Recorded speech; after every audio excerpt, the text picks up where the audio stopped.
회원 여러분 안녕하십니까? 주식의 정석, 정통주식 채널입니다.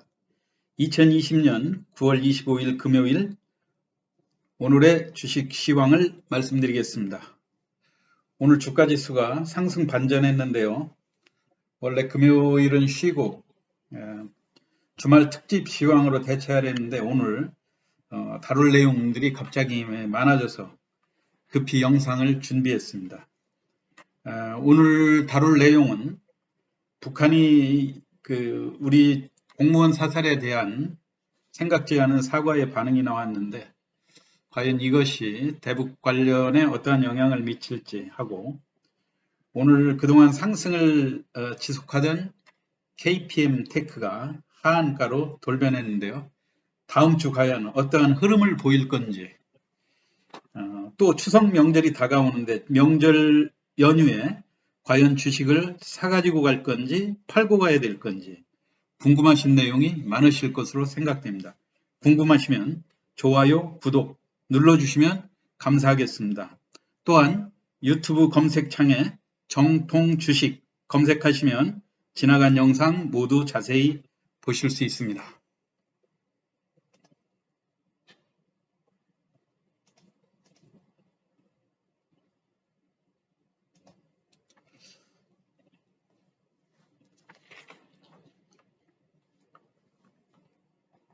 오늘 어제까지 주가지수가 많이 하락하다가요. 오늘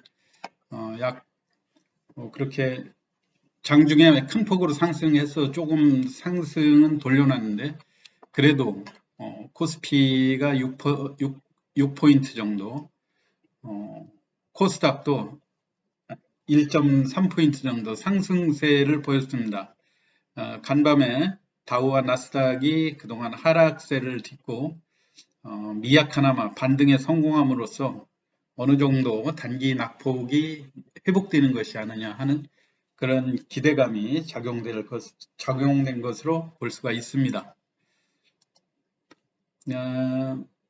오늘 전체적으로 개인들도 조금 매수가 미약했죠. 오늘은 거래소에서 190억, 외국인은 매도 규모는 상당히 줄었지만 800억 정도 매도하고 코스닥에서 약 600억의 순매수를 보인 것이 눈에 띄었습니다.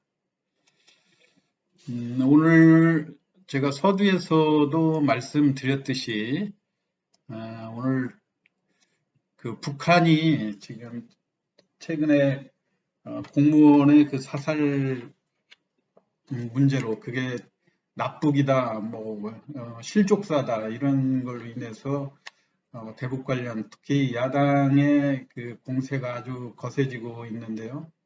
또 이런 간밤에 그런 뉴스 때문에 아침에 대북 관련이 경색되는 것이 아닌가 해가지고 그 전쟁 관련주로 흔히 많이 알려져 있는 빅텍이라고 하는 종목이 있는데, 이 빅텍이라고 하는 종목이 아침에 강세로 출발을 했어요.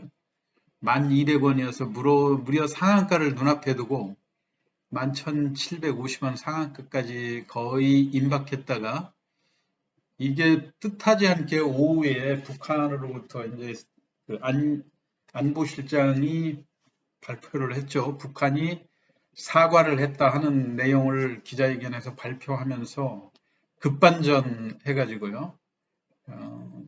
마이너스 25%로 오늘 제일 타격이 컸던 종목이 바로 민감하게 시세 시류에 어떤 시황에 민감하게 대응하는 투자자들은 이런 종목에서 오늘 많이 당했을 거로 생각이 됩니다.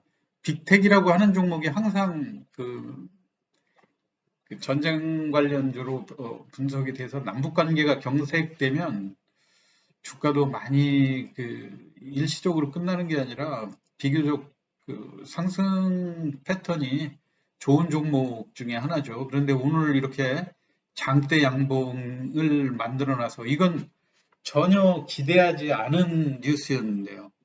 만약에 북한이 또 오리발을 내밀고 남북 야당의 공세가 강해지고 이렇게 됐으면은 다음 주에도 어떻게 전개될지 모르는 그런 양상이었지만 제가 또 주가를 보고 이야기하는 건 아니지만 이게 누차 우리 그 정통 주식 시황에서 설명하듯이 전일 종가보다 상승세로 출발하고 위쪽에 긴 꼬리를 남겨놓은 다음에 밀리기 시작할 때 전일의 그 종가를 훼손하기 시작하면 이거 다시 회복해서 올라가겠다 이런 생각보다는 일단 매도에 치중해야 한다는 것을 또 교훈적으로 보여준 하루였는가 아니었는가 생각이 듭니다.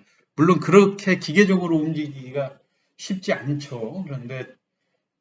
그런데 상식적으로 생각을 하면 이런 대북 관련이고 대북 어떠한 뉴스에 우리가 민감하지는 않다 하더라도 그런 뉴스가 지속되고 한다면 옛날 생각처럼 장대 양봉이 길게 나오고 뭐 상한가는 아니래도 위쪽에서 놀았어야 정상이죠.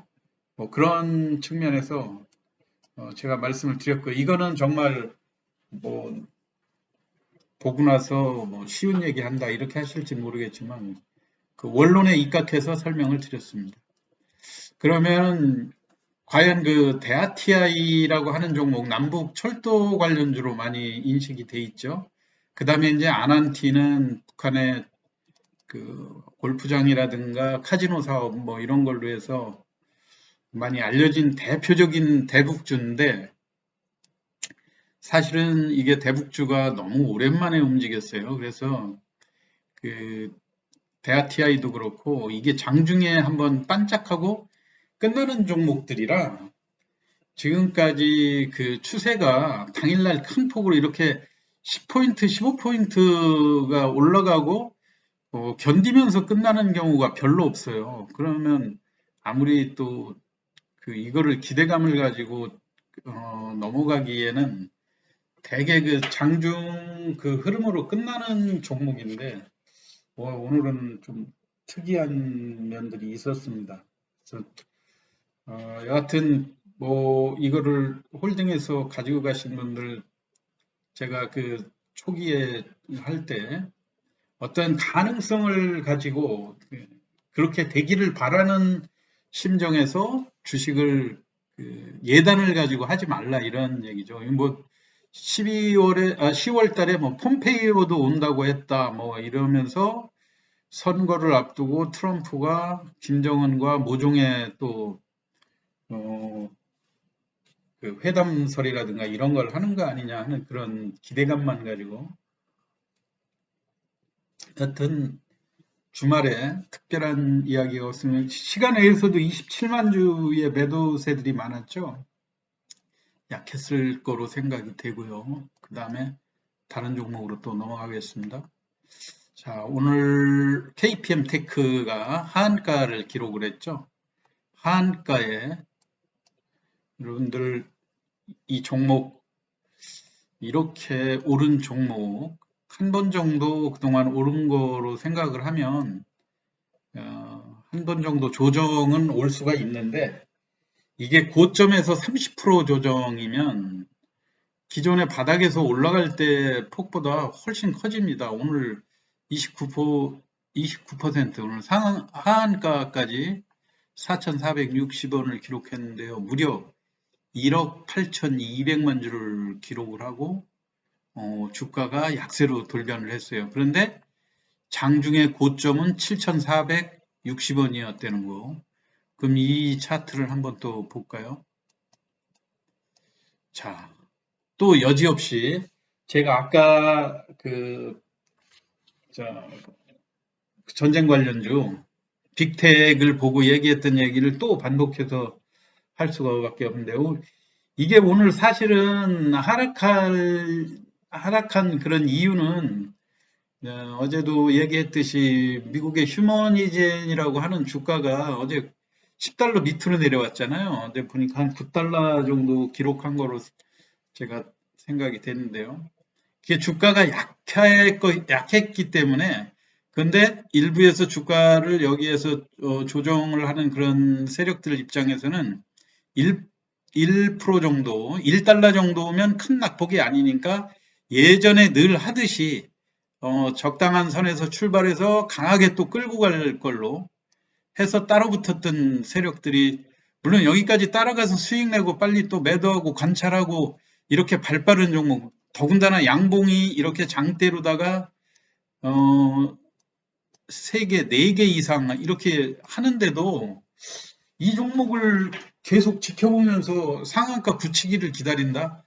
이런 거는 정말 보통 배짱이 아니면 하기 힘든 투자라고 생각이 됩니다. 그리고 또 물론 오늘 하한가까지는 제가 거래된 양상이라든가 여러분들 이 주식 전에 신풍제약 그 경우도 제가 설명을 드렸죠.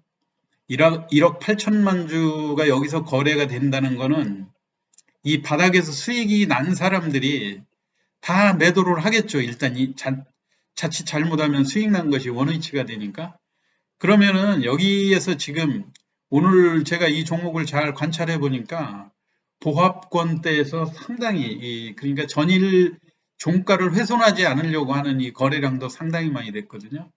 그리고 실질적으로는 5천 원대에서 5천 원대에서 거래된 물량들이 많다고 하는 거는 이 종목은 이제 옛날에 1,000원짜리로 보셔서는 안 된다는 얘기입니다. 물론 앞으로 결과가 어떻게 나오느냐 이거에 따라 달라지겠지만 이게 올라가면서 계단식으로 바닥을 다지는 이런 종목들이 무서운 거거든요. 근데 전에 그 1,400원 이렇게 생각을 하고 4,000원에서 아차 싶어갖고 잘못하면 1,400원으로 다시 돌아가겠다. 다시 돌아갈 거 아닌가 이런 생각을 하시게 되는데요. 절대 주식이라는 거는 이 손바꿈으로 이 돌다리를 괴듯이 손바꿈이 이렇게 탄탄하게 된 주식들은 하루아침에 원위치로 내려가는 건 그런 경우는 별로 그렇게 없다고 생각이 됩니다. 그리고 제가 뭐 이 주식을 오늘 하한가 들어갔는데 좋게 이야기하는 게 아니라 하한가의 조정은 조금 물론 그동안 오른 거에 봐서는 하한가도 한번 들어갈 수는 있지만 하한가 300만 주의 잔량이 그렇게 많은 잔량이 아니다는 생각이 들고요. 또 하나 중요한 거는 오늘 저녁에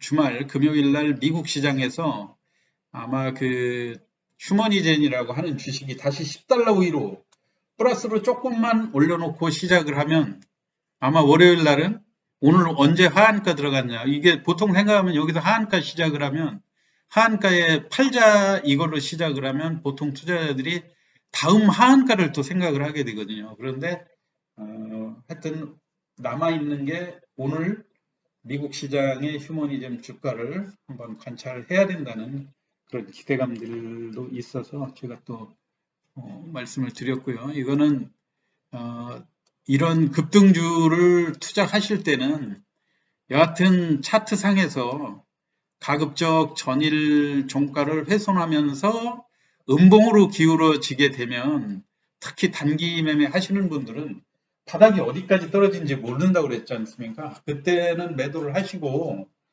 다시 그 마이너스 났다가 플러스로 전환할 때 들어가도 늦지 않다. 그 말씀을 제가 여러 차례 들었는데요. 그거를 기계적으로 적응하셨으면 좋겠습니다.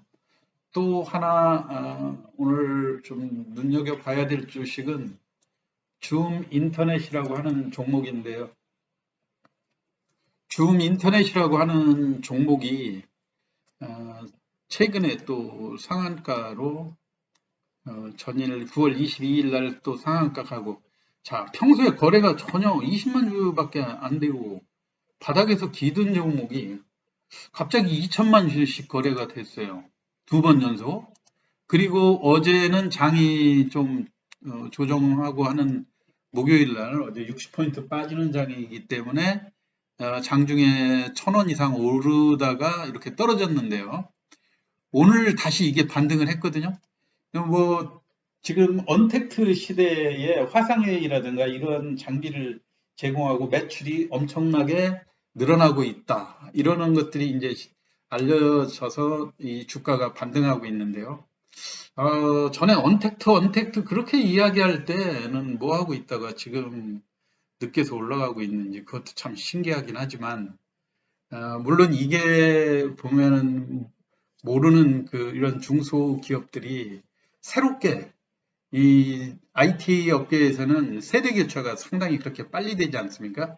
우리가 기존에 언택트 하면 카카오라든가 네이버라든가 그런 쪽만 계속 생각을 하다가 이제 새로운 주도주들이 가격도 싸고 이제 제일 큰 메리트는 가격이 싸다는 그런 메리트겠죠. 그래서 이런 종목들은 전체적인 시류와 그 패션이 잘 맞는 그런 종목들이기 때문에 간단하게 주가가 식을 것 같은 그런 느낌은 안 드는 좀 탄탄하게 고점에서 비교적 에너지 충전이 충분히 이루어지는 모습이 여기에서 보이고 있기 때문에 다음 주에도 지속적인 관심을 가질 그런 주도주로 부상이 되지 않을까 그런 생각입니다. 이거 관심 많이 가지시고 이 종목에 대한 장중 매매도 관심을 기울이셨으면 좋을 것 같습니다. 오늘 기타 제가 다룰 또 다른 내용들이 많이 있기 때문에 관심 종목들은 기존에 여러분들도 마찬가지지만 기존에 관심 종목으로 했던 것이 이게 순환매로 도는 경향들이 있어요. 줌 인터넷하고 우리가 여러 번 다뤘던 것이 제이시언 시스템이라고 하는 게 있고요. 그래서 저처럼 이렇게 누적적으로 업데이트를 하면서 관심 종목을 이렇게 정해 놓으면 대개 다음에 올라올 때 여기에서 쉬었던 종목이 다시 올라오거든요. 오늘 대형주가 어제 제가 말씀드리면서 빠져도 너무 빠졌다 하면서 SK 케미칼이라는 종목도 말씀을 드렸었는데 차트상으로 이렇게 빠진 게 어제 제가 추세 그려놨던 게 아직도 그대로 남아있네요. 여기에서 양봉이 크게 이렇게 상승하는 그런 모습을 보여줬죠. 이게 대형주의 장점이 이런 겁니다. 이게 여기서 음봉이 이렇게 길게 나오고 전일 최저점으로 들어왔을 때는 대개가 이게 바닥인 경우지 이 종목을 눈여겨보고 있는 사람은 어제같이 장이 나쁘고 할 때 오늘 이렇게 추가로 이 음봉이 밑으로 길게 늘어지기를 바라는 상황이 되는데 사실 대형주들이 그렇게 될 가능성은 많이 크지 않죠. 왜냐하면 어제 같은 때 주가 지수가 이미 마이너스 60포인트로 역사적인 그런 하루에 큰 약세가 되는데 오늘 추가로 3, 40포인트 빠져야만이 이런 가능한 현상이 나오는 거거든요. 그렇게 한다면 이미 추세도 망가지고 시장 자체가 다른 또 흐름으로 바뀌기 때문에 대형주들은 장점이 바닥에서 반등할 때 큰 폭의 양봉을 낸다는 그런 면들을 좀 참고해 주시면 좋을 것 같습니다. 오늘 그리고 이제 여타 나머지 종목들은 여러분들이 매일 움직이는 그런 종목들 세진중공업이라든가 초록뱀도 오늘 시세를 많이 줬죠. 3,000원에서 단기 매매 50원에서 100원 왔다 갔다 하는 거는 장중에도 여러 번 줬었고요. 대형주에서 바닥권이 어제도 말씀드렸듯이 넷마블 같은 거 아직 10월 달에 이벤트가 남아있기 때문에 관심을 가져야 된다 이런 말씀이고요. 제가 오늘 또 드리고자 하는 말씀은 다음 주면 월화 영업 일수가 끝나고 긴 연휴에 들어가는데요. 보통 제가 이런 주식 시장에 있다 보면 연휴가 길게 될 때 연초라든가 또는 구정 연휴, 설날 연휴, 또 추석날, 그리고 뭐 어린이날이라든가 대체 연휴 이런 것들이 많아가지고 요즘은 주식 시장이 3, 4일 길게 쉬는 경우들이 많이 나오지 않습니까? 그런 경우에 항상 질문을 많이 받아요. 뭐 주식을 들고 가야 돼요. 뭐 팔고 가야 돼요. 이런 질문. 그리고 연말에 배당 받을 때 배당을 받는 게 나아요? 배당을 받지 않는 게 나을까요? 이런 질문들 많이 하시는데요. 제가 경험상 가만히 그런 질문 하시는 분들이 어떤 분들이냐 하면 주식을 들고 가고 싶어 하는 분들이 그 질문을 많이 합니다. 왜냐면은 주식은 심정적으로 이게 좀 뭔가 좀 아끼는 면이 있거든요. 추석이 또 연휴가 끝나면 폭등하지 않을까 이런 기대감들. 근데 이런 거를 분석할 때는 정확히 호재와 악재를 예상해서 분석을 하는 것이 그래도 정확합니다. 그리고 제가 그동안 과거의 흐름, 경험적으로 볼 때 아주 중요한 내용들을 오늘 좀 몇 가지만 말씀드리도록 하겠습니다. 자, 지금 장은요, 여러분 제가 뭐 꼭 단정적으로 말씀드리는 건 아니지만 제가 요거를 설명하기 전에 차트를 한번 보여드리고 시작을 하겠습니다.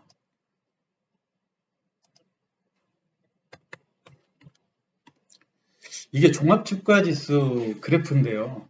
일봉이거든요. 일봉도 지금 이 차트 자체 추세가 사실은 뭐 기울어져 있습니다. 물론 대형주 좋아하고 뭐 지금 그 배터리라든가 인터넷 뭐 이런 쪽에 많이 물려 있는 사람들은 뭐 곧 간다 이런 소리들 많이 하는데 저는 냉정하게 이 차트로 볼 때 사실은 좀 이렇게 음봉이 기존의 추세를 이렇게 깨고 이렇게 무겁게 자리 잡고 있는 상태에서 시장의 추세가 심히 우려스럽다 이런 말씀을 드리고 싶습니다.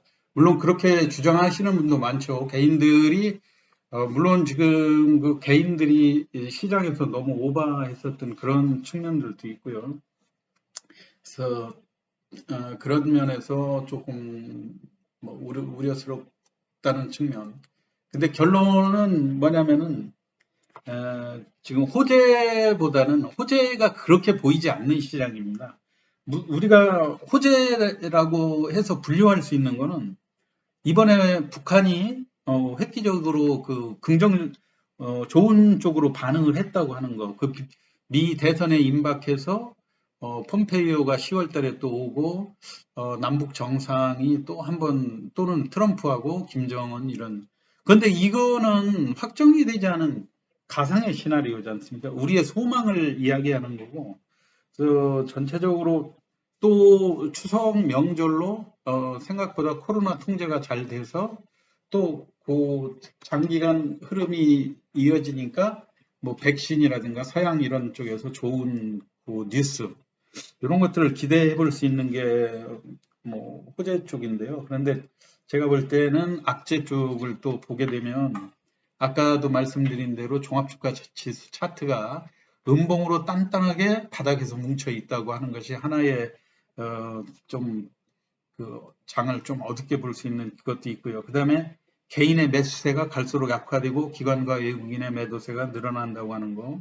그 다음에 경기는 그렇게 살아나지 않고 근근히 계속 정부의 구조금이라든가 뭐 이런 쪽으로다가 경기를 살리려고 하는 그런 면들이 보이지 않습니까? 그렇고 그 다음에 코로나라는 것도 추석에 아무래도 이동인구도 많고 그래서 통제하기가 좀 만만치 않을 거다는 그런 우려들이 또 많이 나오는 것도 사실인 것 같습니다.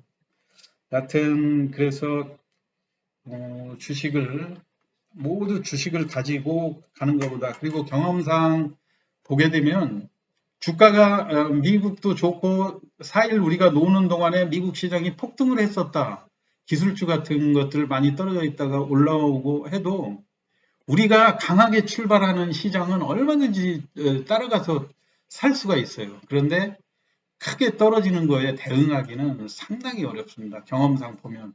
그래서 옵션 투자를 하고 파생상품에 투자하시는 분들도 콜옵션을 보유해서 가시는 분들은 거의 없고 먼 외곽에 풋옵션을 사가지고 보험에 들듯이 그렇게 하는 투자 성향이 많다고 하는 점도 명심을 하시고 제가 볼 때는 명절에도 일부 현금은 남겨두는 투자가 바람직하지 않겠는가 이렇게 하면서 오늘 금요일 시황 이것으로 마치겠습니다. 오늘 시황 끝까지 경청해 주셔서 감사합니다.